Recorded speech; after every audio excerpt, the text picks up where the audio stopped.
Hello and welcome to the Build with Baer Workshop. My name is Pat Baer. I'm here to build a model kit. I'm also here to hang out with all of you. I'm going to start things off by throwing something, the Bear Cave Lego Scythe and Tier 2 Blue emote in a chat. If you are currently a subscriber, you can reply with those emotes. If you're not yet a subscriber, you can say hi. You can use other people's emotes. If you feel like being a lurker, go ahead and lurk. Lashbrook is here. Hello, Lashbrook. Crazy Coog is here saying, good evening, guys. Good evening to you, Crazy. Happy to have you here. As always, welcome, friends, to this Monday. It is the first stream of the month. We are starting off September. It has been September for a couple days already, but a reminder that is kicked off. Hey, Lord Crashington, welcome, welcome. And hello to you, Vash. Welcome. Happy to have everybody here. Lord Crashington wants me to hit the dance button, which I will in a second. Thank you for using your channel points for the dash button, because we got a new song for the dance button. I should say, not the dash button, the dance button. But from now until October 1st, the month of September, we have 25% off for new subs. If you are new here and you want to become a subscriber, you get a discount. Yes, the dance button. Remember not to sign up through the Twitch app to save yourself some money. Go through the website, either on a computer or through, use Safari on your phone or Chrome or Firefox or whatever. And then just a reminder here that starting on, September 12th through the 17th, there will be cheer discounts. And then the 26th through the 1st, there will be some for every, we'll add one gift sub for every 5 gift subs. So every 5 cumulative I get, another one gets added. I believe that's what it is. It might be if you give 5, it's like you're giving 6. I'll learn before we get to the end of September. I'll actually read all of that and then confirm the proper information. But right now and through the rest of this month, if you're new, you get a discount subscribing. So that's what September is here. Consider doing it if you'd like to. We are currently at 26 subscribers. The goal is to get to 40. And now, because you use your channel points, Lord Crashington, here is our new dance button song.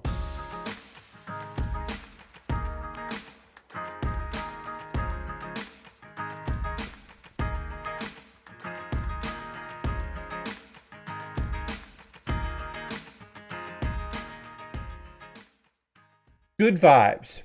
Feels like this. It feels like I don't know. Just some kind of like late 90s, early 2000s, like boy band type beat. You know what I mean? An LFO type beat. I like it. Do I like it as much as some of the other songs we've had on there? No, which is why I didn't use it earlier. Which is why it's been waiting for me to pick it. I got to refresh soon. I have one song left in this current batch that I got of dance music. So I have for September and October, and then November I got to find something. This is maybe a backing track to a Carly Rae Jepsen song. Yes, it's got boy band pop, maybe solo girly pop kind of vibes to it. It's got B-side vibes. You know what I mean? Like, this is not the hit beat. This is the, like, we need to fill this album. We need like a 10th song. What do we, oh yeah, we'll have that, and we'll talk about the summer being nice. Okay? Do you have like lyrics about how the summer's nice? Great, we got it. Maybe we'll talk about swimwear in it. Can we make some pop culture references of like 5 years ago? Got it. We're good. We got that. That's what that beat is. But you can dance to it. And I did move my body in a way that is almost dancing. All right. Enough fucking yapping about. That's right. I know this. I'm a 44-year-old man. But I know that the teens, I don't want to say kids, the teens and young adults today are talking about when people just start going on a tangent, they call that yapping, which is accurate. I do plenty of that. My intros are often me yapping. Anyway, also, GhostValve says almost a year. GhostValve's been subscribing for 40 months. Let's throw the Bear Cave Lego Site Tier 2 Blue Emote in chat. Thank GhostValve for the almost 1 year, which is, of course, a good goof. Good goof, GhostValve. Almost to the 1 year. 40 months is a whole lot of months. Thank you for your continued support. That's a lot. I appreciate you very much. Maine, here we go. On Saturday's stream, we began the Heingra. The Heingra is from Witcher Mercury. It is from the Prologue. It is in the Heintree family. Very similar pieces. This was a premium Bandai kit that was not expensive because it is like filling out your collection of grunts. I happen to think that particularly the Prologue grunts in Iron-Blooded Orphans, in Witcher Mercury are fantastic. And I enjoy building them because they do not require any polycaps and they have limited stickers. Do I think you need to get this? No, I don't. But I did get it. I did pre-order it from Premium Bandai product. And then it did arrive in the mail. And I am happy to have it and to work on it with y'all here. Let's go to C19, which is one of these. Great. We are building the right arm here. We did the chest and the head and the torso because it's all kind of one unit. You build it all at the same time. This kit does not have any. It can pivot, but it can't it can kind of bend, but not really. So it doesn't. It's not like two separate sections there. Oh, it is, but it is. You know what I mean. You know what I mean. We'll get this piece out here, and yeah, we're working on the arm. We're about to finish part of the arm here. Then we're going to build the shoulder. And then we'll build the hand, and then we'll move on to the left arm. We'll panel line it, and then we'll move on to the left arm. So, what did I want to... Oh, we do need more of C, so I'll just take C out here while I get this going, and then we can panel line this part. I should tell you that I did go over to my neighbor's house today. My parents in this neighborhood made some good friends that are... they are from Long Island. Originally, one of them is from Queens. The other is always from Long Island. And they are a very nice people. They're a very nice couple. Both retired, much like my parents. Moved down here to South Carolina. And they're some liberal folks, which is nice. Nice to have some liberal folks to talk shop with, to commiserate or to be hopeful.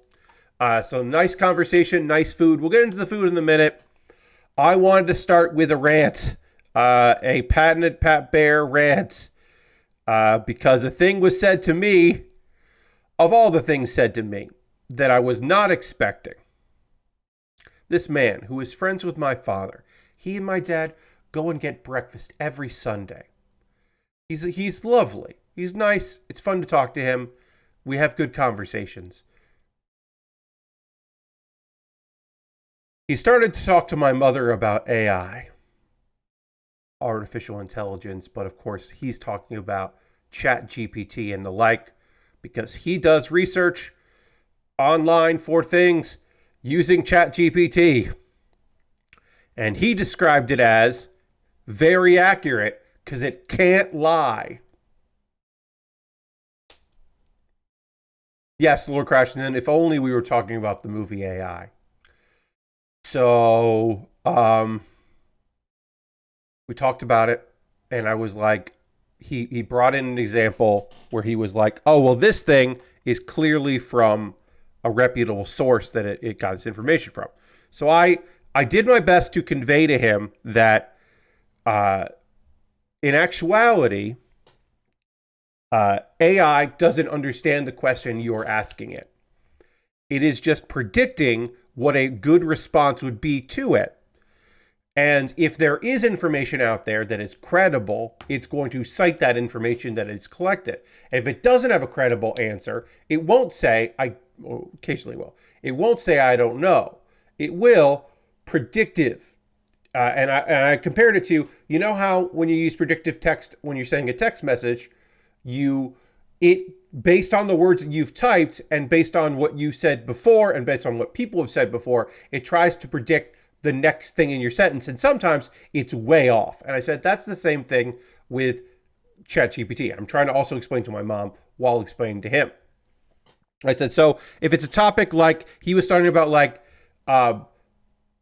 bills that Democrats have passed, social bills that Democrats have passed, And I was like, okay, great. It can find that because there is a Wikipedia page for that, or there's documents about that. That's easy to find information. And I was like, yes, what you're looking up, it totally can. And I brought up the strawberry conundrum. The strawberry conundrum is a great example of how machine learning, artificial intelligence, both misnomers, large machine models, large learning models, I should say, not machine models, large learning models are not they're looking at keywords and making predictions.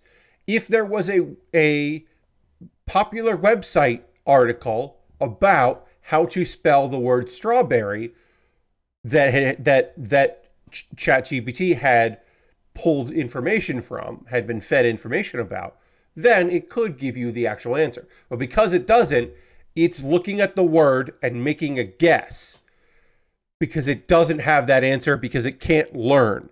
And me telling ChatGPT, actually, there are 3 R's in strawberry, doesn't mean anything because it's not actually learning anything. It's not going to help somebody else along the way. So I explained this. I did my best to explain it, how like it does work for if you put a bunch of spaces, because then it is counting each individual letter in strawberry as its own thing. But the word strawberry, it's just trying to figure something out. And then I did mention like, a thing to be aware of with ChatGPT is it doesn't know what is real and what is fake. It can't discriminate between the two. So to ChatGPT and other large, we say that because that's the one, keep saying ChatGPT because that's the one he's using. Any large language model, Gemini or any of those, does not know the difference between The Onion and Wikipedia. It does not know the difference between USA Today and Reddit. So if there's not a lot of information about something, but it's been fed information about a thing from an untrustworthy source, then it will regurgitate that information. I gave an example about people that were given the wrong information about mushrooms, about how if there's not a recipe they know of a thing, it'll just make up steps and ingredients and could be telling people to eat things that is unhealthy, which has been, there's evidence that has happened. The incident where somebody talking to what they thought was a person and became very clear was not a person, doing customer service, and how they convinced the AI, or they didn't need to do much to convince the AI that they were going to get a discount or a rebate, and then the airline had to be like, we don't have to honor that, and it was like, no, you actually do have to honor that because this was representing you. All of those things. I tried my best to just be like, just be aware of that. Lord Crash says, that's why you should ask AI questions about things for which you know the answer before you stuff you know nothing about. Yes. And I said, like, due diligence is a thing, cross-referencing is a thing. I didn't mention the Lionsgate thing. I could have mentioned that. I didn't end up mentioning that as a thing where they were asked for, it was asked for quotes, and then it just made up some quotes because it didn't have ready access to those quotes. It couldn't just make it up, or it couldn't get those answers. So instead, it just made them up in the moment, which, is great. We also briefly talked, because my mom was a school teacher. I told her about the programs. So this is not a nationwide thing. This is a few schools have been doing this, where you have to, before you can hand in an assignment or email in an assignment or post an assignment to however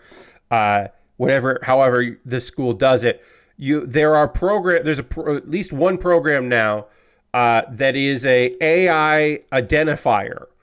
And so you're using it, and it's not cross-referencing with actual AI stuff. It is currently, right now, because it's also new, it is currently looking for words that they don't think the age group or the person in question would be using, which you would also readily find in AI. So it is looking for things that don't stand out.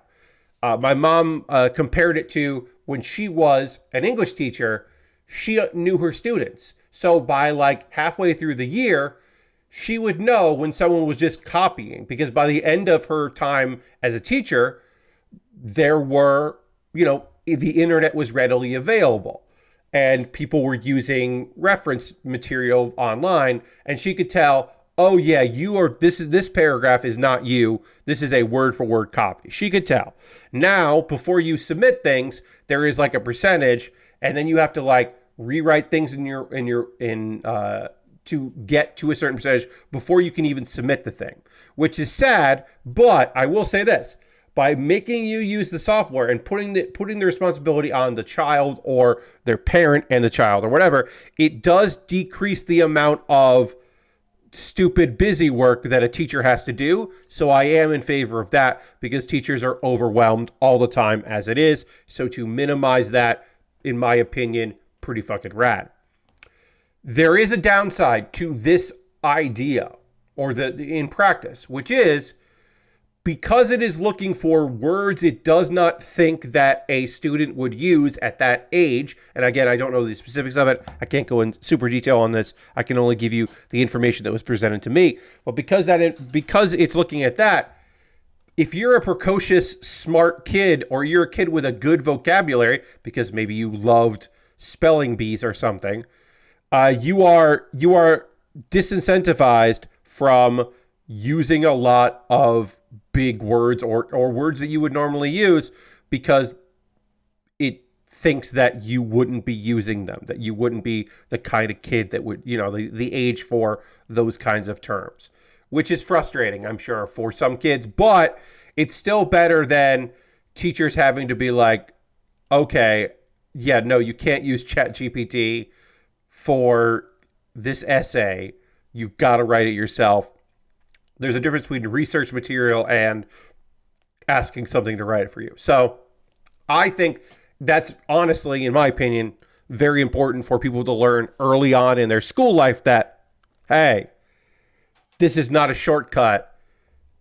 If you want to do this as an idea generator, I guess, but like, don't use it. Don't use it. Don't think that you can use it as a replacement for doing the fucking work. Do not buy into the questions. And then also, one would hope that students are being taught the literacy of, hey, search is now not the end all be all. If you type something into a search bar, the result at the top of the page that does not go to a website should not be taken at face value. The top result also might not be something you can take at face value. You have to compare things. You have to look at various other things. You were looking for stuff. Don't always fucking trust Wikipedia, which is a lesson we've learned for many decades. But also now, the first answer to a thing that you have entered into chat may not be, certainly isn't necessarily going to be the end all be all like thing, and you've got to do more. You got to do more now, which is, it's a bummer. They need to be taught that AI is not web search. Yes. But here's the thing. For a long time, we've been told to just Google it, look it up, right? And now it has to be augmented, as Lord Krashen says, it has to be augmented to say, use Google and then go to a web page in the results. Don't just look at the summary at the top, because the summary could be and probably is bullshit. In the same way that kids have already learned that, like, Discord's summary of what people are talking about is often completely bullshit and completely terrible and not worth looking at, because that they've already learned that not to trust that. If message boards are any clear indication to me, people have already learned that service is completely bullshit and not worth anyone's time, which is awesome that people have learned that. But yeah, so that was my big, like, there were a bunch of conversations. I was talking to it is hard to talk to people. I'll say this. I try to be very clear when I talk about Israel and Palestine in conversation, even with liberals, because, I get it. I understand. It's important to have these conversations with people, um, in that, like, my mom knows that I am a broken record about these things, because she'll start with, like, hey, great news. My mom has started to come around that we can't, as a United States, just be okay with saying that a temporary ceasefire. We're talking about, like, disarmament. We're talking about no longer financially and through weapons supporting Israel, because if we give them an ultimatum, it actually might move the needle, as opposed to what we're doing, which is to have a lot of talk, but also kind of just look the other way. And by kind of, I mean 100% doing it. So when I talk about these things, and I do try to make clear when having conversations with people that I personally am fine with separating Israel from Jews and separating Zionism with Judaism, because they are different things, and I understand that, but I do try to make clear, because when you make general statements, it can definitely get muddy, because nothing is a monolith.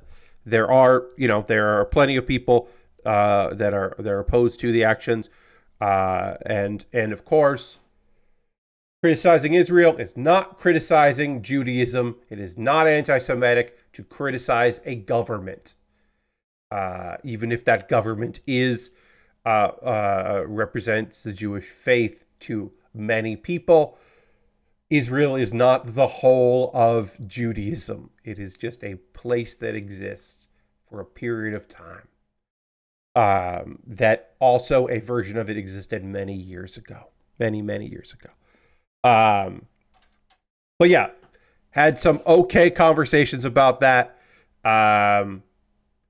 And I think the tactic I have used with people who are older liberals is, and maybe you can use this in your own conversations if you so choose.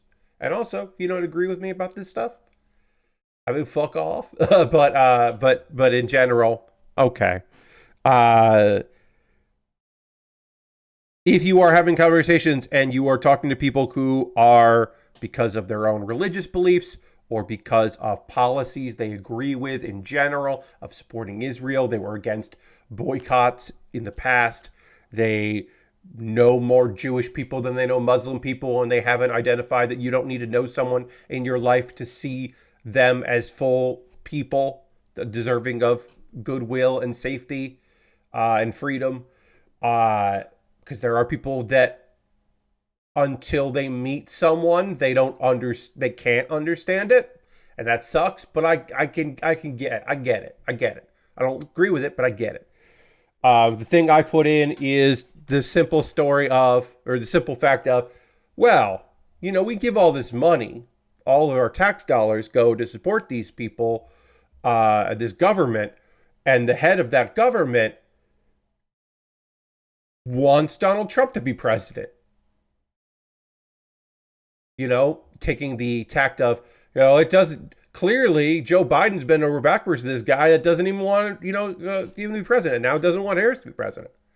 And that is, it shouldn't take that kind of conversation, right? It should be at the humanitarian level, on a people level, on a being anti-genocide level. It should be very clear and very easy. It's not for some people. And that sucks. And I'm not saying it doesn't suck. But a tactic that I have found that they seem to agree with is, like, we're doing all of this for somebody that actively wants our country to be worse. And that seems like a mistake. I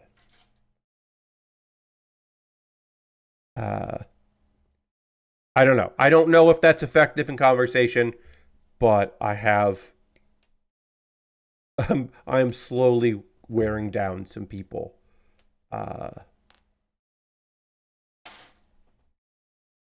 And like I said, sometimes it's only because you know someone that those things come into play. And so I occasionally mention one of my mom's favorite students who was from Lebanon, that had immigrated when she was young, pretty young because of internal strife in Lebanon many years ago, and how she came to America for a better life, and but had family that was still in Lebanon and does to this day. And she would talk about it, and she wrote about it. And it, so occasionally I bring her up because it is a footnote. It is a branch. We talk about those branches a lot. That sometimes, for all her many faults, and she's got them, and it was by almost all accounts a nightmare to work on the Ellen DeGeneres show, to work for Ellen DeGeneres. Ellen DeGeneres and Rosie O'Donnell are some of the only gay women that they're some people's first gay person that they liked before they knew they were gay. And they were like, well, hey, you like Ellen? And be like, you're right, I do. Oh, and Portia's beautiful. And you're like, yeah, all right, great. Whatever it fucking takes. Like, that's the thing. Sometimes that's the thing. Sometimes you gotta be like, well, you know about your cousin, and like you want him to be happy, right? And they can say, yeah, I want him to be happy. And then you can take it from there. And you're like, well, great. And you know that this person and that person, one of my favorite teachers. And you're like, and you remember him, and you want him to be happy and to have the same rights that everybody else gets, and have his partner be able to visit him in the hospital. Wouldn't you want that, right? What if we said that because this and this, you couldn't have, your husband come to you in the hospital. Like, you want that, right? And you can get people sometimes you can get people to be like, well, you're making a lot of sense on that. And then you worry about the other things as they come up. It doesn't work for everybody. Some people they're just like, well, I pray for them. And you're like, okay. Please pray for a lot of people, I guess. I don't know. But sometimes it does. Sometimes that is enough. Now, do you wish that these particular folks could have empathy for folks they don't know and they haven't met? Yes, you could. You could, and it would be nice if they were empathy machines for people they haven't met and don't know and have no connection to. That would be fucking rad. But that's unfortunately unrealistic. It's unfortunately more realistic that the connections that people have with one another in that way are easier to build. That you can do that of like, well, this thing and that thing and all that, and be like, that unfortunately is kind of a way that you can, make those connections. And it's small things like that do seemingly add up for some people, where they go, oh, okay, all right, yeah, you hope. Who knows? I don't know. Look, I'm 44. I have been, I am somehow more ideological than I was in my teens and my 20s. I am somehow more hopeful in the human condition and the human being than I was. Despite all odds, I'm somehow more hopeful to people. And thankfully, I'd like to think it's because I've grown as a person, but most likely it's because I was exposed to more people unlike myself over the years, and especially in my 30s, changing my friend circle and expanding my friend circle through various means, including the Giant Bomb community and the larger PAX wrestling and wrestling communities. I have met many people that I would have never met if I had stayed where I grew up. And therefore, because of that, I am a better version of myself. Because I had the opportunity to meet a lot of different people and be exposed to a lot of different kinds of people. And that has been unbelievably beneficial to me in my growth, which, is nice. Lord Crashton says some people need to learn that others are also normal people that are trying to do their best to get by, and they have more in common than they assume. Yes. Yes. There are commonalities. There are a lot of commonalities out there. A fun example for this was a VTuber that I was watching, Koseki Bijou, aka Bibu. Koseki Bijou she seems to be fairly young, but there was a clip of her talking about slippers. And she was like, oh yeah, I have these slippers, but you need to keep one as the Asian mom slipper. She is, I do not remember. She is Asian, Asian American, and I do not remember what Asian country she is from, but she did not refer to it as any particular country. She just said the Asian slipper. And then someone in the chat was like, I know that as the Latina mom slipper. And she was like, oh, is that a thing? Because she didn't know. It was like, oh, that's also a thing that you get hit with a slipper. And I was just like, and it's funny because she was just like, and then people in the comments were talking about like, oh, that didn't happen to me, but I knew down the street my friend's mom would have this or whatever and all that. And it became this thing where it was just like, she just at one point just went, moms are the same. And it was just like this kind of like revelation for this, as I said, seemingly young person. You don't know because they're a VTuber. Who the fuck knows? They could be older. I don't know. But I get the sense this is a fairly young person. Just kind of through chat talking, recognized that there are a lot of commonalities with people. And I was like, that's a nice moment to have. And also, not just for her, but for some of her audience, perhaps they also just learned something. That would also be nice if they kind of learned something as it went. Like, oh, that's pretty great. Is this the part where I tell you that I've been watching some VTubers? Yeah, I have been. Iris is a VTuber that I do not watch her stream. But because I have been watching some VTubers, I became aware that a month ago, she did an original song that is a Eurobeat song. And it has the music video has many references to Initial D. And I was fucking on board with it. And it was cool as hell. Carbonated Love is the name of the song. It is a song about soda. Probably also about other things. But maybe also just about soda. And it's a good music video. And there are a few. I picked Hololive as the VTuber. Like, I know some independent VTubers. I mean, I know a couple personally, but I haven't gotten into the whole like, how do I want to say this? There's something about VTubers that I appreciate on an artistic level because they are generally playing a character. Now, of course, everyone streaming is to some extent playing a character. They are playing a version of themselves. I am playing a version of myself. Jeff Gersman is playing a version of himself on stream. But we're basically ourselves. Some VTubers are, this is me, except I've got myself, this whole kind of thing. Other VTubers are really playing up a persona.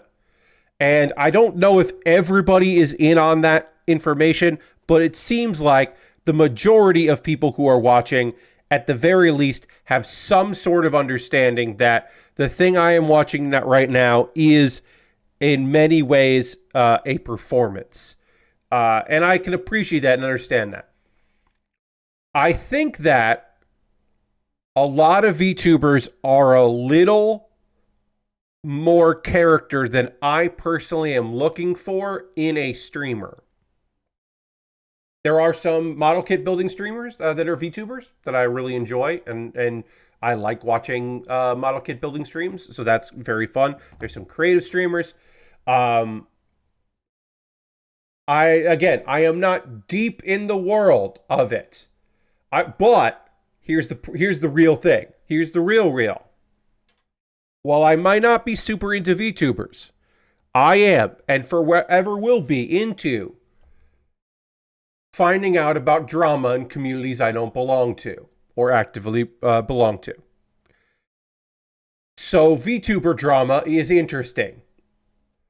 One company wasn't paying people enough. They got bought out. And then some VTubers that got part of the bought out by another VTubing company are staying and other people are going independent. And that's very interesting to me. I don't go, it is not my business what you did before you became a VTuber. In many instances, it was because you were an independent VTuber and then you become a licensed part of an agency and you have a new character because they own the character, yada, yada, yada, do the whole thing. But people do care about that. I went down a rabbit hole finding out about a VTuber. What is it? Elizabeth Bloodflame. I want to say that's her name. Her name, I know it's Elizabeth. I think her character's last name is Bloodflame. Anyway, her goddamn thing is that she is definitely a woman who was prominent in the My Little Pony Friendship is Magic fandom. She made songs and original stuff and covers and was known in that fandom as being a content creator who kind of focused on My Little Pony, but then Friendship is Magic. But then as she grew up and the audience for that grew up as well, she branched out into other things. And then she deleted her YouTube channel. She deleted all the content on her YouTube channel because she was going to focus on her voice acting career. And of course, she's not going to say that because she's playing a character, but like people knew because she did impressions and she was suddenly also what was the thing that she said? She said something about like she was becoming a florist, and one of the other people in her crew is like it was a reference that made some sense by what group she joined. Anyway, she left a hint basically saying like, hey, I'm taking this stuff down. But there's drama because there are people who her content, her songs, her videos meant a lot to them. So there is like an archive project out there of trying to like piece together her career that she removed. And then there are people that are like, respect her wishes. She doesn't want this on there, so you should take this down. And it's a whole fucking drama thing. And then there are apparently, I'm not saying this particular thing with the VTuber, but apparently there are people in the who continue to be in the broader My Little Pony Friendship is Magic community, fan community. This has happened before where creators have deleted their stuff because because of various reasons. They want to get out of this world. They're doing other things. They are embarrassed about their work. They don't feel it anymore. They had a falling out with people that they worked with, various other things that could lead to that. But apparently this is not the first time that someone prominent in that community has left. So there are a bunch of people who are just like, no, I would never support her because of this and this. And it's like, okay, all right. So, sorry. But yeah, anyway. Do I watch a lot of these streams? No. I watch some clips, watch some shorts. I have opinions on several because also it's very fun to have opinions about a thing that does not necessarily matter to you. I think team hey, if you're deep into HoloLive English, I think Team T did a better job than Team Coffee because Fauna's rap was good. There you go. I don't know what to tell you. I think Team T did a better job. I think Gura's oh god, what's that song? Gura's did a cover this summer that was very good. I got guru opinions. I don't know what to tell you. Shiori's my least favorite of HoloLive Advent. Sorry. Uh we all got opinions. You got a favorite, you got a least favorite. That's all there is. It's funny when the twins say things at the same time.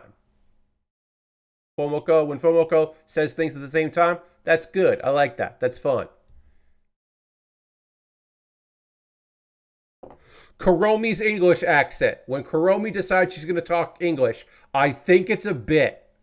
I think she has a better character voice she uses when she, as a Japanese VTuber, starts to talk in English. I think that's a bit. It's cute, but I think it's a bit. I think she's doing a bit of business with it. I don't know. Like I said, I have opinions about things that I will forget soon, and I do not care. And I think that's great for me. I think it's excellent for me that I do not have an opinion on a lot of this stuff. In the Iris video that I talked about, everybody's got a car except Fauna has a bus because Fauna does the truck driving simulator streams on her anniversary streams. And that's very fun that she got that was a little bit of business for the fans. Did I understand that reference at first? No. Was it explained to me in comments? Yes. Also, I forgot to say, one of the reasons why the Carbonated Love song that I thought was so good, one of the reasons I really liked it, well, obviously because of its Eurobeat, and I'm a big Eurobeat head. Its Initial D references. I'm a big Initial D fan. Also, apparently, this was like a joke when she was like coming up with ideas for songs several years ago, and it was like a reoccurring gag in chat where she was like last year, she's like, I'll probably end up having a song in like summer 2024. I'm just busier now than I was then. I can't put out new songs, but I'll probably have a song. And then someone in chat said, finally, Carbonated Love. And she was like, oh yeah, maybe. And then that's what it was. Like, people who have been following Iris since she joked about it in 2022, 2 years later, a jokey song title she came up with, because she's like, oh, I want to, Eurobeat is fun because you can just make up lyrics about whatever. And so when someone said, oh, you could make a song about cola because you love cola, and she was like, oh yeah, I could make Carbonated Love. And then 2 years later, that song exists. Was I a fan of hers 2 years ago? No. Have I been along for the ride for that community for 2 years? No. Do I still think that shit is neat? Yes. Because I love fun facts. That's the thing you got to know about me. If you are new to the channel, if you're new to the Build with Baer Workshop, a thing you gotta know about Pat Baer is I love a fucking fun fact. Love that shit. Hey, do you hear about this? This is completely off topic. This is just another fucking fun fact. You hear about that baseball player that played against himself? That shit fucking rules. That's a fucking fun fact. This dude was Red Sox and Blue Jays. He was a Blue Jay. And he's playing for the team, and a game early in the season is called off for weather. It's not there was a delay, and then they had to call it off because of weather. The game went on too long for them to say a complete and total do-over where they discount it, but it didn't go on long enough for them to just call the game. So what ended up happening was they had to resume the game on a day, and they put the score in the places, they put players in the same place. They've done it before. It's a thing that happens in baseball sometimes. It's usually not a big deal. People don't even talk about it. Here's the thing. Our man on the Blue Jays was at bat when the game was called. So you just resume, right? Except he got traded. So you have a designated hitter on the Blue Jays. No problem. You just replace him with somebody else. He got traded to the Red Sox. So it's happened before in sports where this resume has happened. It happened in hockey a couple times where someone has played on both teams because the game got resumed. It's more likely that you'll have a game resume in baseball than hockey, so that's rare. But in baseball, that's happened before. But the thing that was different, obviously, was that he went to the other team. And then beyond that is that he was at bat. And then beyond that is that he's a catcher. So this guy used to be on the Blue Jays, went to at bat, game got called, game got resumed. He's on the Red Sox, and he's in the catcher's position, catching the ball against a guy on his former team standing in for him, who is, by the official record, him. So he was playing against himself on the other team that he used to be on. That happened this year, this season.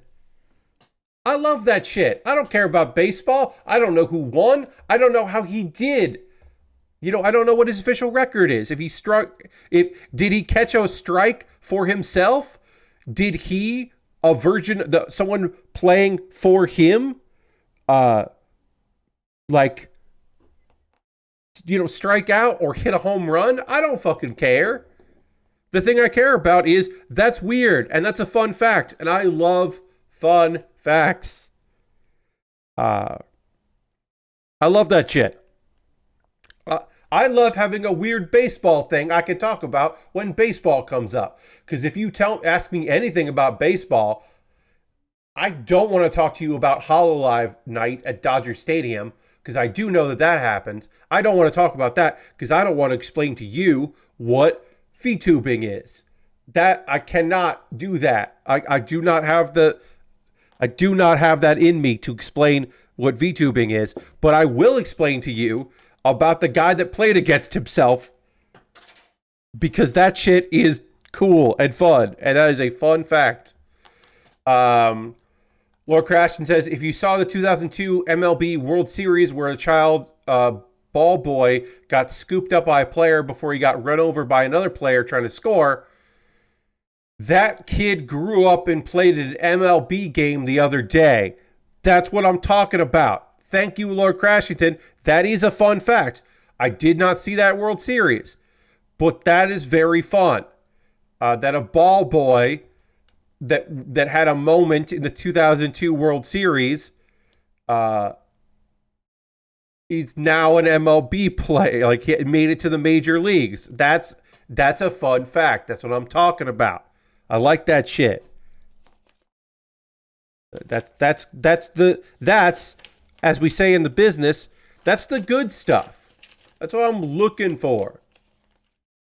That kid was the reason they outlawed young kids being ball boys, which, from my limited knowledge, is probably a good call. Hey, that sounds like a good idea.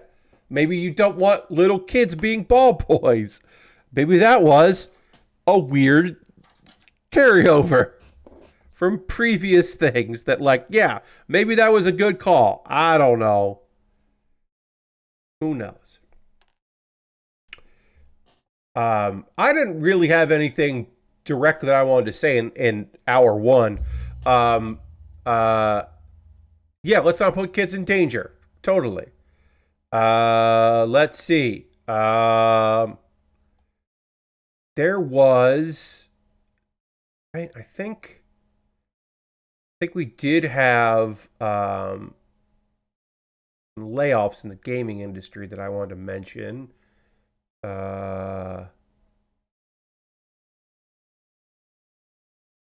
Let's see. Okay, it showed up here. Great. I mean, not great that this happened, and great that I found the article I was looking for. We had two that confirmed today. Labor Day. Three. Great day to have 3 news stories about layoffs on a Monday. We'll get through these pretty quick. My apologies for the bummer, but we do want to talk about it here. Ballistic Moon out of the United Kingdom. So, of course, they're not necessarily celebrating the same holiday that we are. But, okay, C5 and C6, I need those. Ballistic Moon, they are doing the Until Dawn remake. They have been working for many years on this complete remake. This is LinkedIn posts. We know about this. Not we don't know. No statement, I believe. Um, uh, some people, technical designers, animators, programmers. We don't know the number of layoffs here. Right now, it is at least 5, and IGN is reporting 11 people. They have not made a statement. They are making a that game is coming out October 4th, so those are layoffs a month before release, which means that unfortunately, Ballistic Moon has a month to take those people's names out of the credits. Will they do that? We don't know, but those people, weren't there for the finished game and might not make the credits, which is disgusting, and hopefully is not the case. But we won't know until the game comes out. Uh, uh, Toadman Interactive. Yes, that's not a support studio. That is a studio doing a remake. So the other one is Lord Crashington is Toadman, the Helldivers 2 and Dead Island 2 support studio. Toadman Interactive. Apparently, this is a huge amount of people. And they did confirm that there are layoffs here. Unfortunately, we do have confirmation about that. I need B7. They made Immortal Unchained, and they are also, again, a support studio. They confirmed on LinkedIn. They're shuttering their offices in Sydney, Stockholm, Oslo, and Visby. And it looks like about 100 people are going to be part of that. And they are owned by EG7. They were support studio for Helldivers 2, Dead Island 2, and Warhammer End Times Vermintide, among others. And yeah, about 100 people. It looks like 111 were. Yeah, and it looks like a bunch of people. 111 people were in the studio. Upwards of 100 have been laid off. So that is probably a studio that is closing.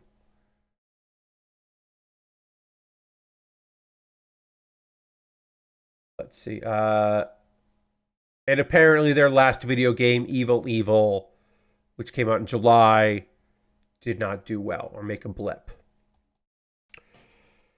And then NetEase cut a bunch of jobs at Oka Studios, and the makers of Vision of Mana, which just came out. This is a Japanese studio that started in 2020, and they are apparently, it seems like a bunch of Chinese studios, or Chinese developers and publishers, including NetEase, are scaling back on their investment in Japanese studios. Most likely, Oka Studios is probably going to get shuttered. Apparently, there are way more layoffs there. And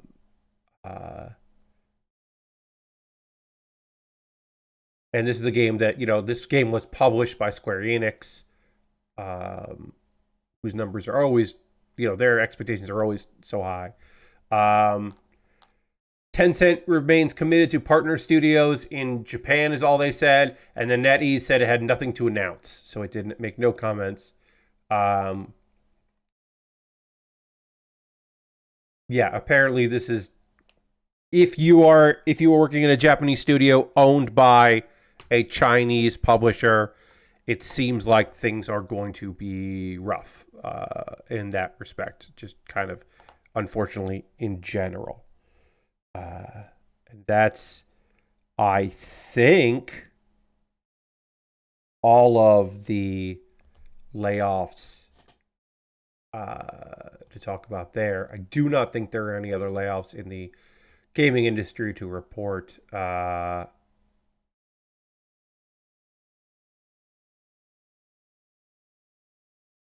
Yes. Uh,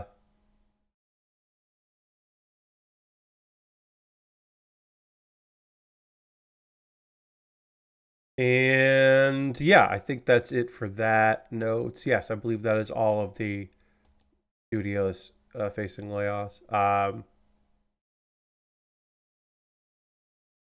Yeah. Okay. Look, I'm not going to give this much time or much thought, but I did want to say that according to Nintendo, Tears of the Kingdom is not part of the any of the Zelda timelines. It is now its own separate. It is now another timeline and not part of the other timelines. Uh, Breath of the Wild and Tears of the Kingdom are not. You can't put them on any timeline that already exists of the three nonsense timelines that don't make any sense, and don't worry about it. But yeah, um, uh, they did a Nintendo Live thing in Sydney, Australia. Um, oh, I'm sorry. There are two distinct timelines in the Zelda canon. Hero is defeated and Hero is triumphant, which branch off of Ocarina of Time. And then one of them goes from child era and adult era. And then also, Breath in the Wild and Tears of the Kingdom have not been put in either timeline or one of the branch timelines. That's right. I said three timelines. There's a branch in one of the timelines. And of course, it all starts with Skyward Sword. That's the first one. And then Echoes of Wisdom is not listed at all. We don't know.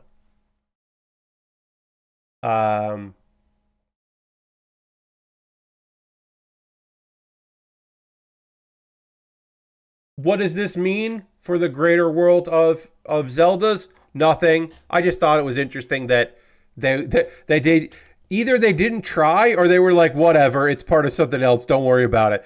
The fact that Nintendo ever talks about it is very funny because it where on the timeline and what's the timeline and what games are part of what feels very much like um playground conversation and not something Nintendo should fucking give a shit about, but they do, and they have their own opinions.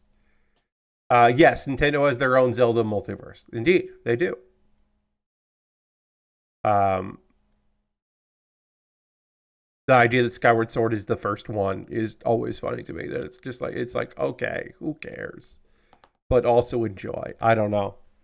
That's never mattered to me, but it does matter to some people. We finished with the arms. We've got the legs of this kit left to build. And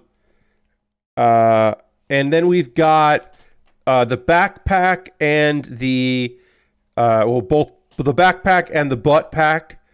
And then we've got the gun and the shield to build.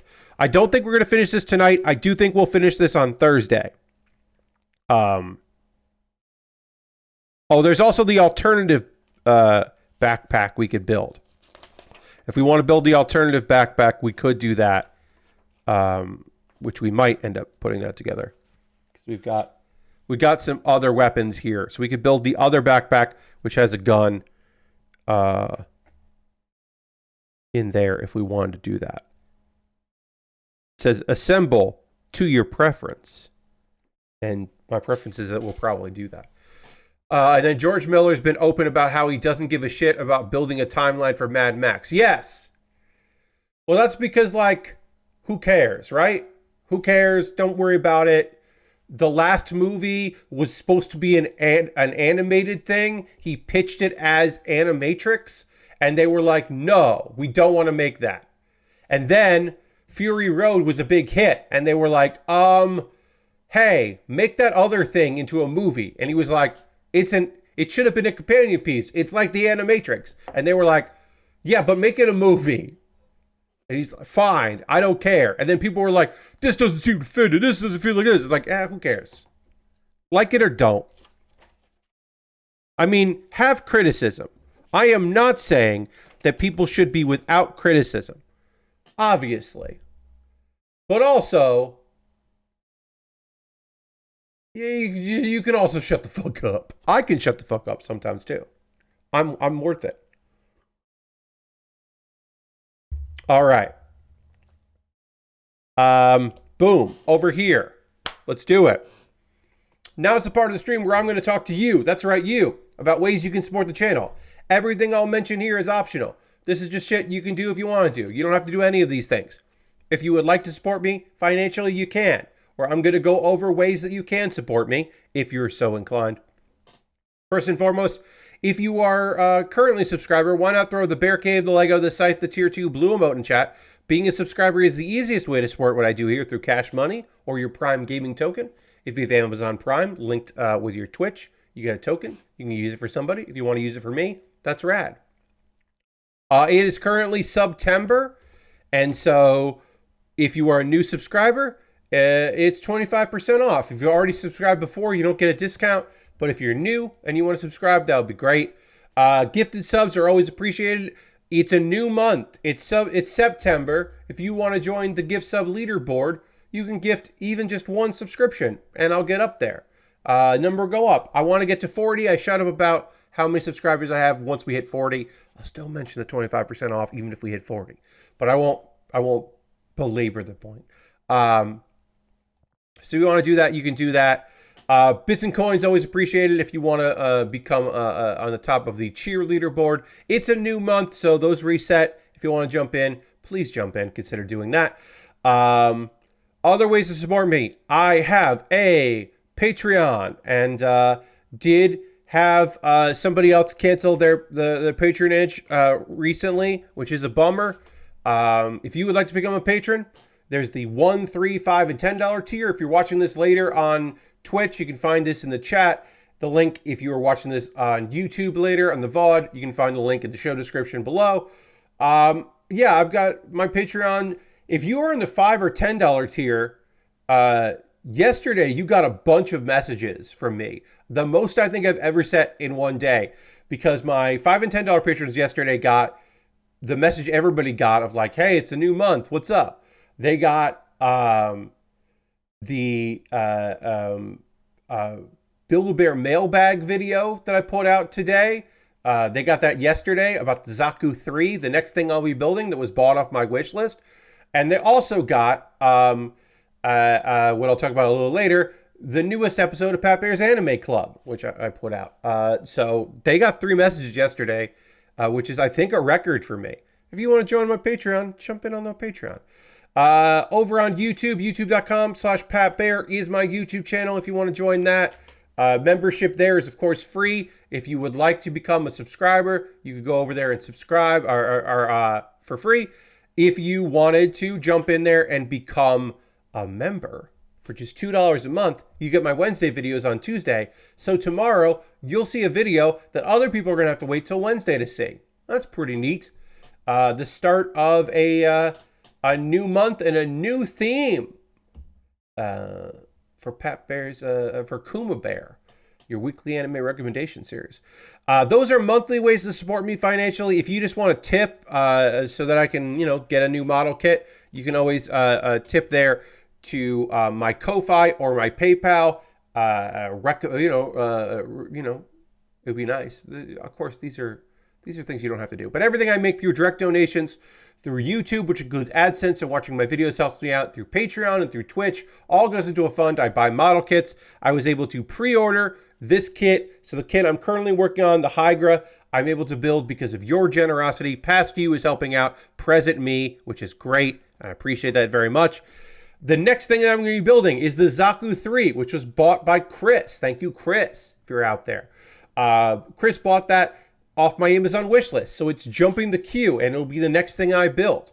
If you would also like to buy something for me to build on stream, you can do that by going to my Amazon wish list and purchasing something there, and then you get a dedicated YouTube video about the thing that you bought that people can see, and also you jump the queue, because the least I could do. I've got Lego sets, I got model kits, I got inexpensive kits, expensive kits. I recently added a Lego set. I'm going to look it up, find it here on the list. I think it's like $20-something here. Where is it? I'm scrolling. Oh, Is it like $30? What did I just add? I did. It's an expensive Lego set.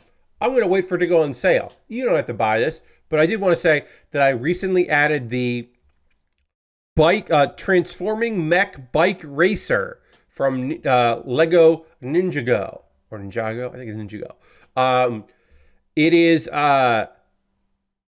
is a big motorcycle that turns into a mech, that literally transforms into a mech, and it looks fucking dope as hell.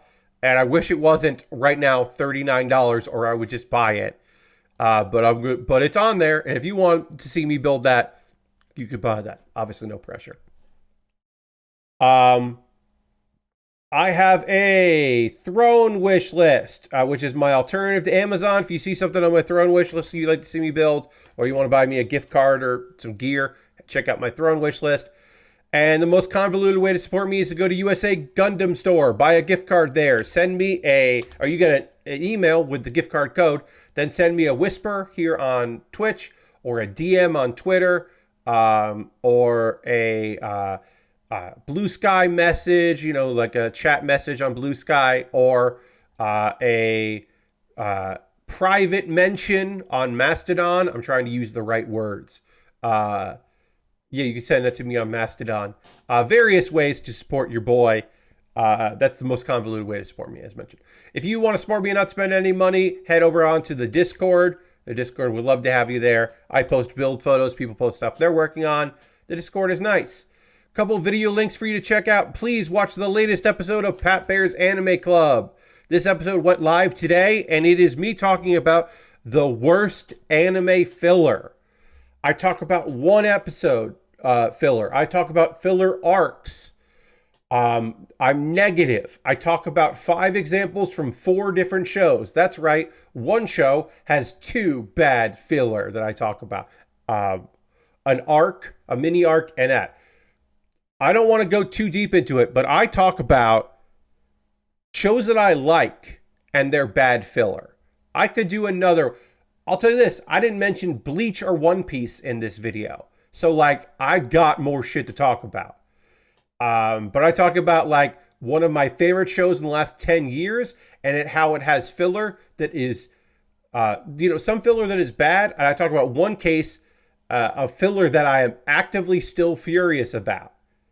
And I explain why. So maybe you'll enjoy that video. Maybe I should do good filler. I should do a good filler episode. I do know that the next episode of Pat Baer's Anime Club, I am going to talk about something positive. Ish. Something that I'm excited about and I like. So I do know that I'll do that because I don't want to be too negative because there's a lot of negativity and I don't think it's wrong to be negative about things that you don't like, but I can also put positivity out there. And then Kuma Baer. Let me just do... Yeah, Kuma Baer. My ongoing video anime recommendation series. The latest episode, there'll be a new one out on Wednesday, which people can watch early tomorrow, depending on where you're at. But the most recent one is Flying Witch. I talk about one of my favorite anime of all time, one of the chillest anime that's ever existed. It's so great and so fun. A show where the only time anyone is acting a fool is the first time that a young girl sees that her cousin, who she's just met and is staying with her, is floating on a broom because nobody bothered to tell this little girl that her cousin is a witch and that witchcraft is real because they're all very laissez-faire about it. And she gets over her being freaked out about that pretty quick. And then everyone's just like, oh, you're a witch? Oh, you can talk to your cat and understands you? Oh, there's other witches? Your sister is a witch and she's going to stop by? That's cool. Sure. We're good with that. We'll figure it all out.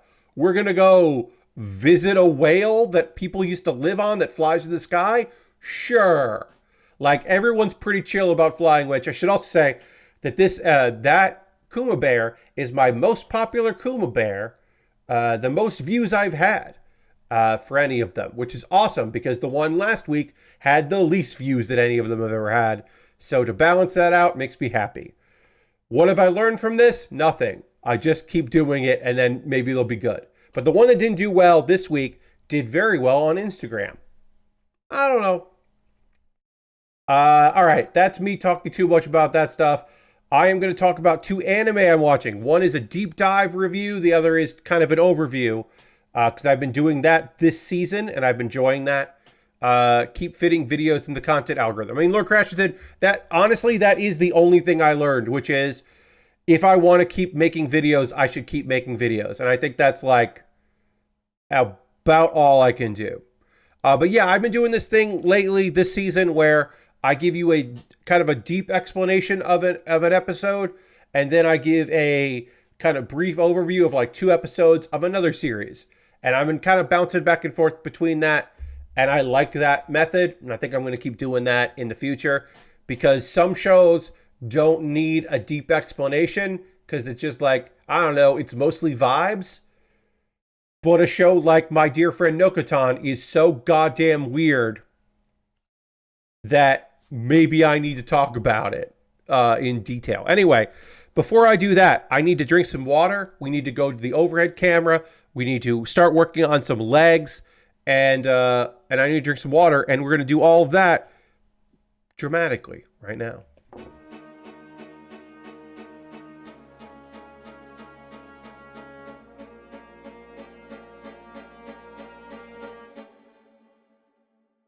Sometimes this glass disappears and sometimes it doesn't.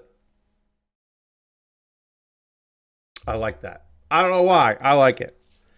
All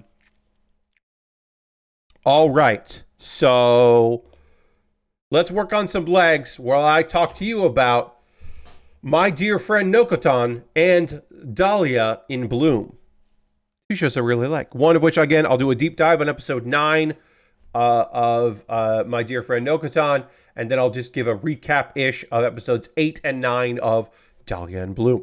Which I should also mention, I am currently past where I was on the manga. So now, because it's based on a light novel adaptation, so now I don't quite know what's coming up, where before I did know.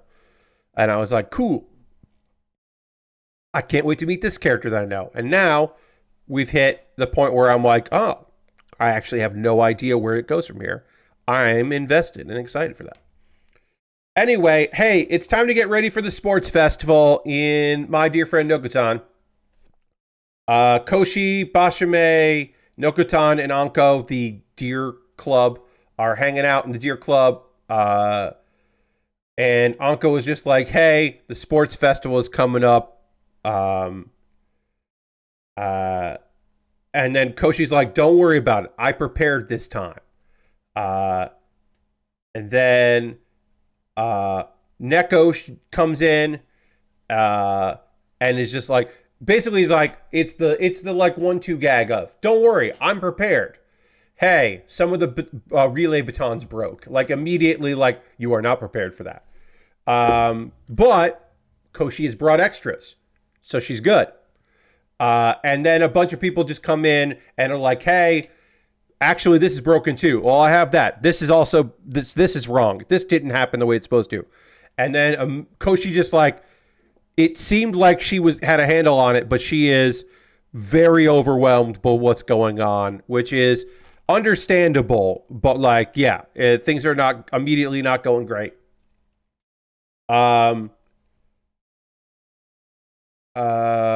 And then Koshi is just like, I could use some help from the, the Deer Club.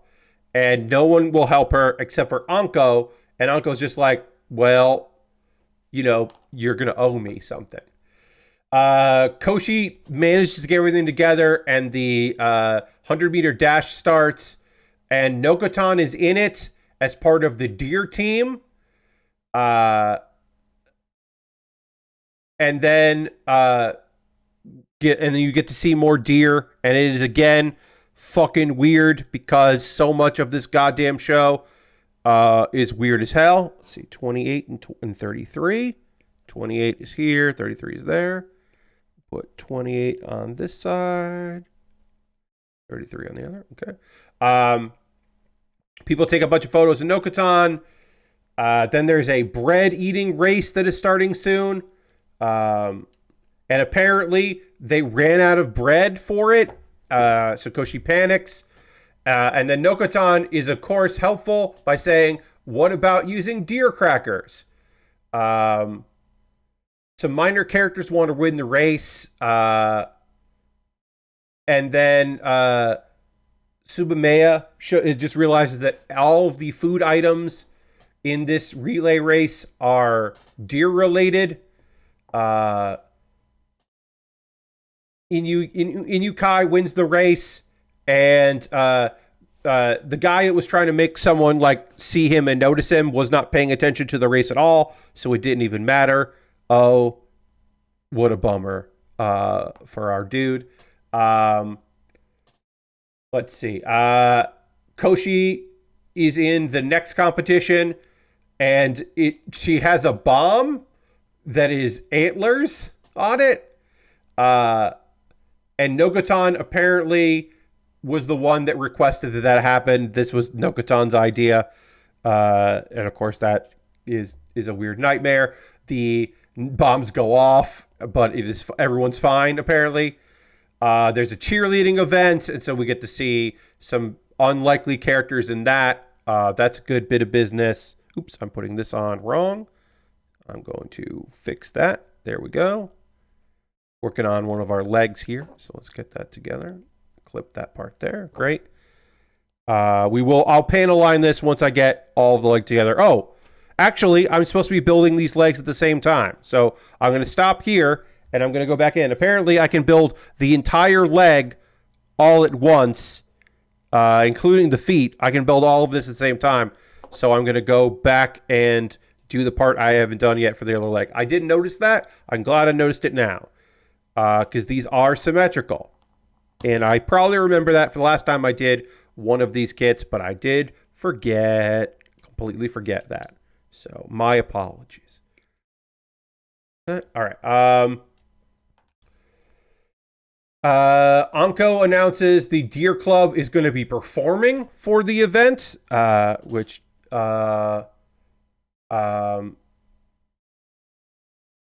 Nokotan shows up with the deer. Remember, these are CGI deer that look very different from the animation style, and this is on purpose. This is not to save money. This is a stylistic choice. I'm convinced, because it is otherworldly. And they do a whole routine, and it literally terrifies people, and so Koshi's mad.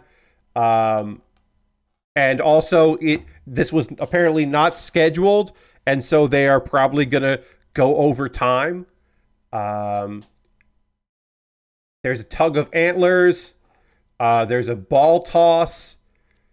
Neko, you may remember, is trying to get Koshi fired as the student council president, so she can become student council president. So she's looking for dirt on Koshi.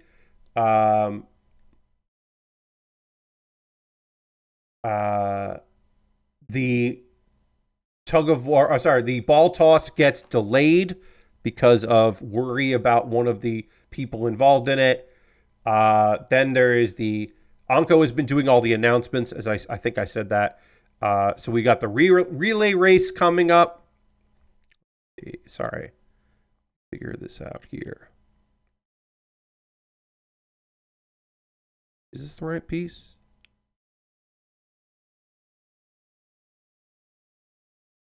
Wait, no. That goes on the front. I figured this out now. I understand things. This is the front piece, and I was trying to put the front piece on the back of this leg, and that doesn't make any sense. Lastword says, out of curiosity, does the main girl's delinquent past come up anymore, or is it all deer shenanigans? So occasionally, we are reminded that she is hiding herself. Like, the whole part of Neko trying to find dirt on her should remind us that Koshi is trying to hide her past, her delinquent past. It is a minor point. The weirdness of Nokotan does make is kind of the focal point of the show. Because during the relay race, that's the final competition, and a bunch of deer show up. And Bashame has not been here, so we're trying to figure out where Bashame is. And apparently she's been rice planting this whole time. Koshi wants everyone to help her, and they don't. So Koshi and Nokotan go to school roof. And then a thing that doesn't make any sense is this is an important moment. It shouldn't be. It's a gag. It's a joke. But you have to understand that even though she's weird because she used to be a delinquent and she's trying to hide that, and maybe she doesn't even need to hide it, but she's trying to. A thing to remember about this is that Nokotan is the girl with deer antlers, and she is weird, and a bunch of weird shit has happened. And for the most part, Koshi just reacts to the weirdness. Occasionally, she plays along with it and gets swept up on it. But most of the time, her role is to be like, what are you doing? Oh, God. To be the person who is bothered by the events. So this feels, in episode 9, a pivotal moment when Koshi opens up Nokotan's head and grabs a bunch of deer crackers out of it and throws the deer crackers at the deer. And then, Lashbrook, I didn't want to immediately answer because it comes up as she is yelling at Nokotan and everyone is watching her. She starts acting like she did before she moved to school and changed her vibes. And she's a bit more delinquent-y. She's a bit more tough girl. But guess what, Lashbrook and everybody else watching the video right now? The class thinks it's pretty cool. They think she's pretty awesome for standing up for herself, even if she's being a bit of a delinquent doing it. And then the episode ends with the the narrator saying, the sports festival ran 3 hours late. But yeah, so not only is it somewhat revealed that she's had a bit of a bad girl past, not to the extent that I think that everybody knows what's going on, but mostly we find out that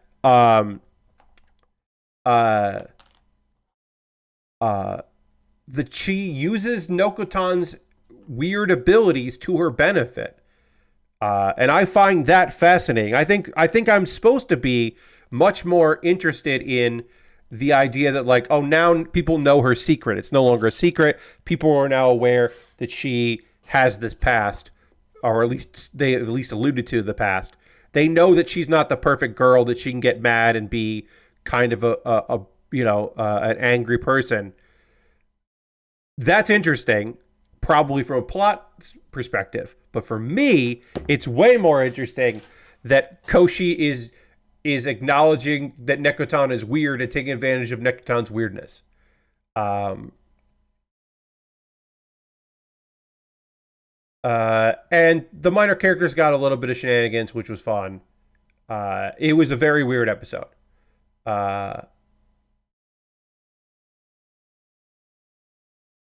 And it was also in a very comedic way, which I appreciated. The last couple episodes, basically the episode where it was like a bunch of short episodes, didn't hit me as hard as I think some people really liked that episode of just gag, small story, little bit of business.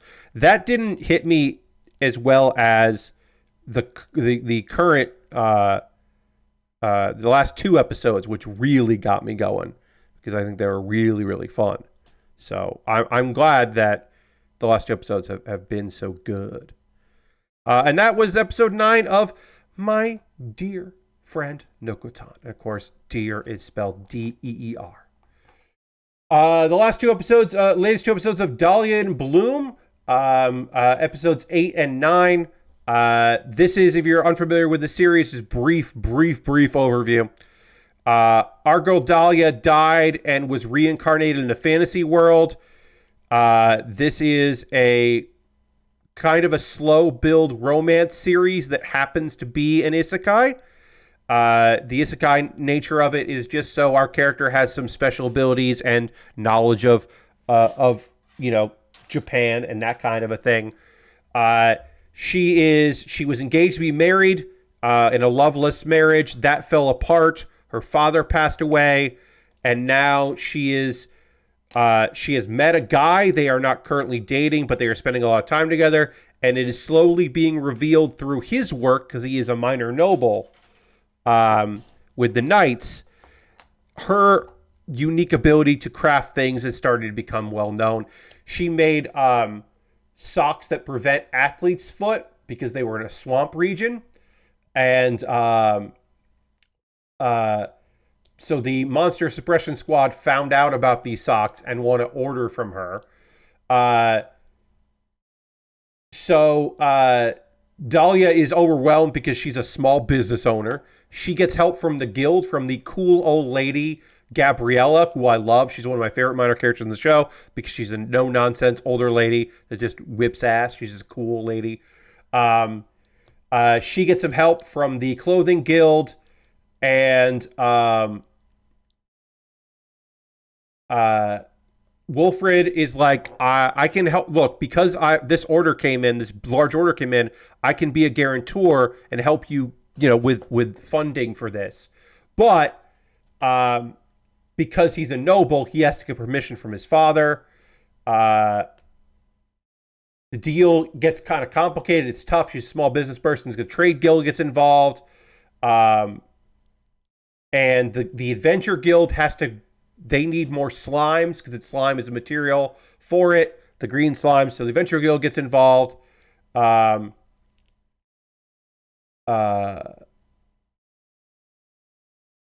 then a high-ranking member of the trade guild, Fortunato, he ends up, because of this deal, resigning because he says, I took part in the negotiations not for the best interest of the trade guild, but for the interest of Dahlia, because I owe her father. We're going to hear this a lot. She owes her. A lot of people owe her father favors, and the favors were, someday my daughter is going to need help. Please help her out. Like he was looking ahead to the inevitable where he wouldn't be there and his daughter would need assistance, which is because he was a cool dad.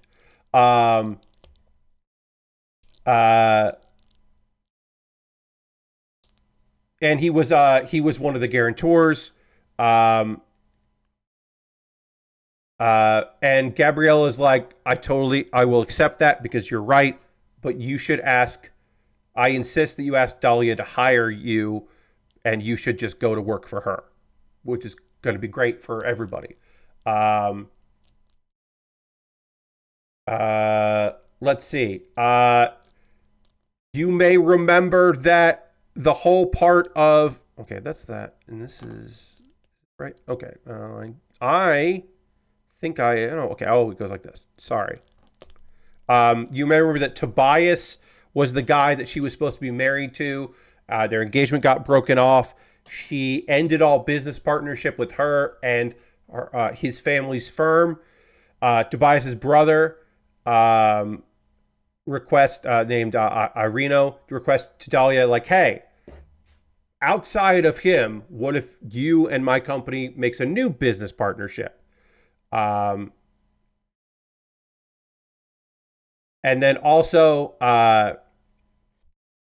apparently Carlo, her dad, made an arrangement with Ireno to give her a wedding present, a rare wedding present, which is a female unicorn horn. So again, there was no real romance here. This was kind of the business episode moving forward with that stuff. It looks like she is going to have a partnership with that company, even though it'll have nothing to do with her former fiance. And that way she can be supplied with fairy crystals, which is something she desperately wants. And now she has a good supplier of that, so that's going to benefit her. And then the episode ends with Wilfred, who is our love interest, who does not love, his nobility because he's a lower ranked noble. Wilfred, if you may remember, is the guy that is so goddamn handsome. that it's really fucking annoying because girls fall for him all the time. And in fact, he has no real interest in ladies, and he does not realize that he is falling in love with Dahlia. She made him glasses that change his eye color, perceived eye color in the glasses, so that he does not draw as much attention because he's got magic cool eyes. But he, at the end of the episode, ends with him going to a meeting with his brother.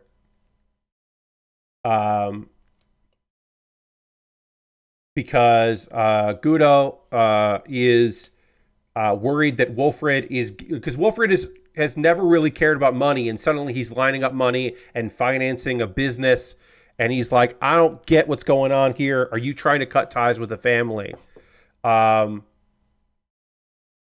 This is apparently grief because they are half brothers, and we get some backstory here that Wilfred's mother protected both of the boys and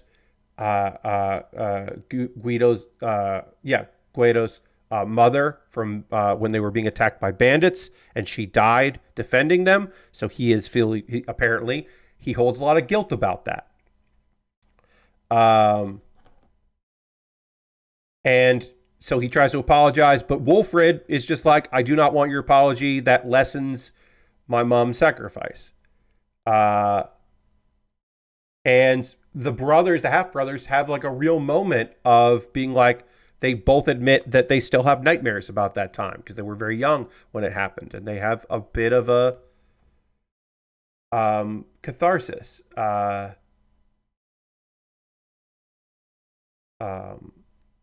Wilfred finds out that his father still visits his mother's grave, and he didn't know that. And then Wilfred kind of realizes, wait, one of the things that lately I haven't had that nightmare. Since I met Dahlia, I haven't had these nightmares anymore. Huh, weird. We cut back to Dahlia because we focus too much on the love interest and not enough on our heroine. She's making more deals. She's going to have a workshop make hand soap pumps bottles, because that is an invention that she has worked out in this world. And Fernmo, who we met we knew Fernmo, their representative from that company, he looks at the designs and he's like, this would be easier. We could change this. And he makes some suggestions that are great. And so she negotiates with Fernmo, with him to be a co-developer. So that way he gets to share the profits, which will, not only does she do it because it's the right thing, because he's made great improvements, but also it should make their business partnership, now he has stakes in it, which is some good business. This is about where I have, now we're getting into a chapter I haven't read of the source material. So now I'm in new territory with this series. Later, Wilfred visits Dahlia. She's recovering from some injuries. He thought maybe she was attacked, but no, she's just working too hard. And so she's not feeling well because she's been busting her ass working. And so, of course, he's mad about that. And apparently she's been using the unicorn horn she was gifted to lessen the pain, instead of going out and actually getting treatment. And he's furious about that because he cares about her. Let's see. She's been working on a bracelet, and she becomes interested in a bracelet that she's been trying to develop. This is the little cliffhanger of the episode, that if somebody, it was a failure in design. If somebody wears it and they try to use magic, they will be thrown backwards. And he's wondering what would happen if he wears it, because he doesn't have any magic. And that's an interesting design. We learned before that she has a few self-defense amulets and magic items and trinkets and stuff. But the idea of like, it's basically like magic handcuffs in a way, because if you're wearing this bracelet and then you try to use magic, it'll kind of fail and you'll get like hopefully knocked back and maybe knocked out. Um, and that's interesting. But that's our cliffhanger for episode 9. Uh, Dahlia and Bloom. It's still a lovely series. We didn't advance anywhere on the relationship stuff, except we did have some character development in this episode of Wolfred, which is great because he is our love interest. So it's nice to get some character design about him, and him having not a full self-realization that he at least recognizes his life is better with Dahlia, even if he's not made the connection that being with her in their friendship has put him at ease. And he is sleeping better now, and he's not having as many nightmares about childhood trauma. So, which, hey, that's great. Good for him. But yeah, it is a lovely series. I'm a big fan of it. That's Dahlia and Bloom and my dear friend Nokotan, 2 Crunchyroll shows. I'm watching a lot of High Dive shows this season, but those are the Crunchyroll ones that I'm watching. We have some time left in the stream. I want to hear from you in the time left, the time available. What are you watching right now? What are you playing? What are you up to? What are you into? I always love to hear from you about what's got you going. What are you excited about? I always want to hear what's going on with y'all. So please let me know if you can. For yours truly, your friend Pat, I did play some D&D yesterday. We are now attempting to make our way out of the dungeon we are in. We are still trying to figure out. We decided instead of trying to find out who summoned a mimic that looked like a dragon to freak us out or to attack us, we have decided to abandon that, and we do not care. Did this make our dungeon master mad? Probably. Our dungeon master is probably a little annoyed that we decided to abandon this part, but also it could be that this is all part of the plan, and then we will discover who set up the mimic and manipulated this fake ass dragon to try to fight us. Maybe we'll find out later, but none of us have good investigation, and we're like, actually, let's just get out of here because some of us are hurt, so we're gonna run away. That was very fun. I watched some wrestling last night. That was a good time. I watched some Tokyo Joshi Pro Wrestling with friends. I want to say with the boys, but it was mixed gender company. But yeah, watch some wrestling with some friends, and that was really fun. Today, I tried to get a bunch of work done because I was going over to our neighbors. Propane grilling is something that I don't have a lot of experience with, but we did do that. Helped out over there. Corn was really good. Some roasted corn, some spare ribs, and a London broil that was then grilled and then sliced. Everything was very tasty. Sides were good. Again, I should just say that I'm much more used to charcoal grilling because I've always had charcoal. My dad had a propane grill when I was younger, but I never used it because it was his grill and he was the grill master. And so I never had any experience on it. And then when I started grilling, it was either campfire cooking for like Boy Scouts and such, or and occasional other camping expeditions, or using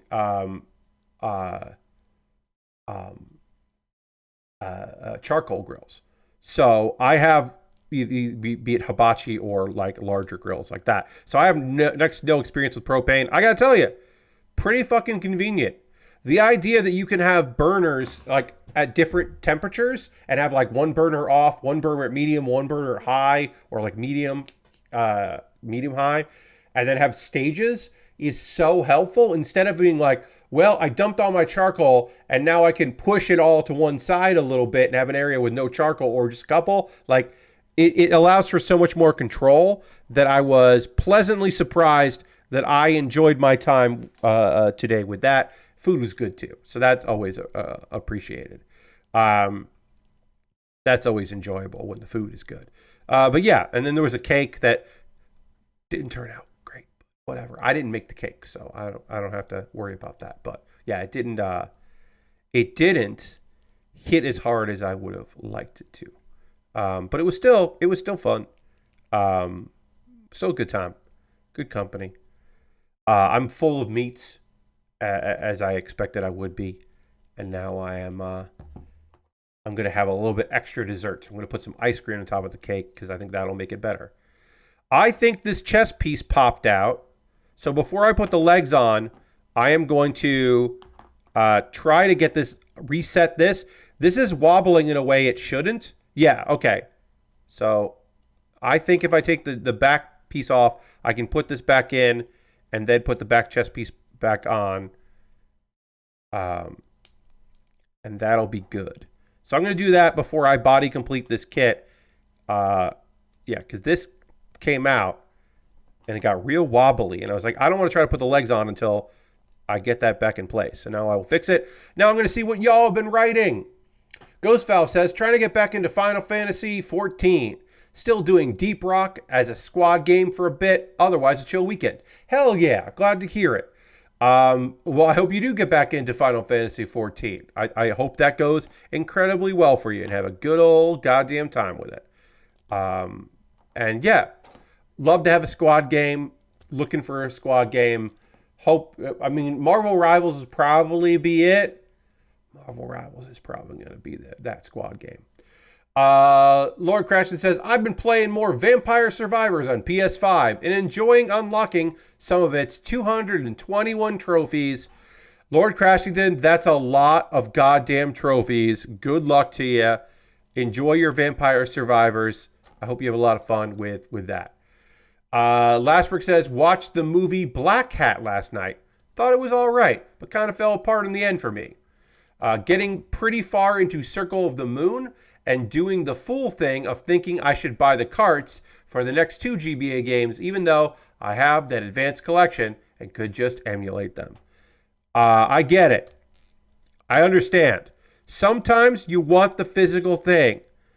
If you can find them for a price that isn't outside of your budget, get something, maybe you can find the cart loose and that'll be better, or one of the carts loose. Yeah, if you have it in the advanced collection, you kind of don't need that, but I don't know. I get it. Sometimes you want the physical cart. Sometimes you want the thing, and I get that. I appreciate that. I'm not a collector by any means. I never have been.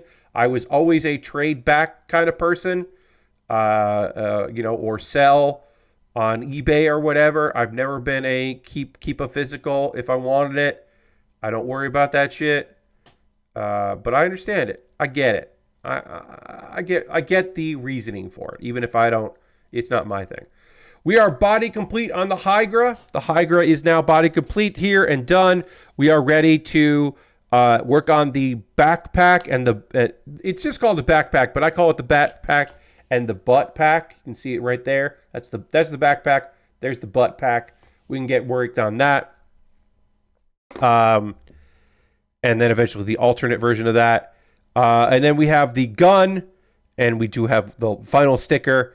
We've got the gun to build, and we've got the beam saber and the shield. And then the alternate weapons that we can build later if we want to do that. This kit will be wrapped up on Thursday, when I will then begin the Zaku 3. My first ever Zaku 3 build. There's only been, as far as I can tell, 2 Zaku 3 kits. And one was in the 90s and was a non-grade. And then one came out in the year 2000, which is the one I have, which I believe is the only high grade of the... I finished this is all done. I finished all of C. So I can toss that over there. And then we can just get...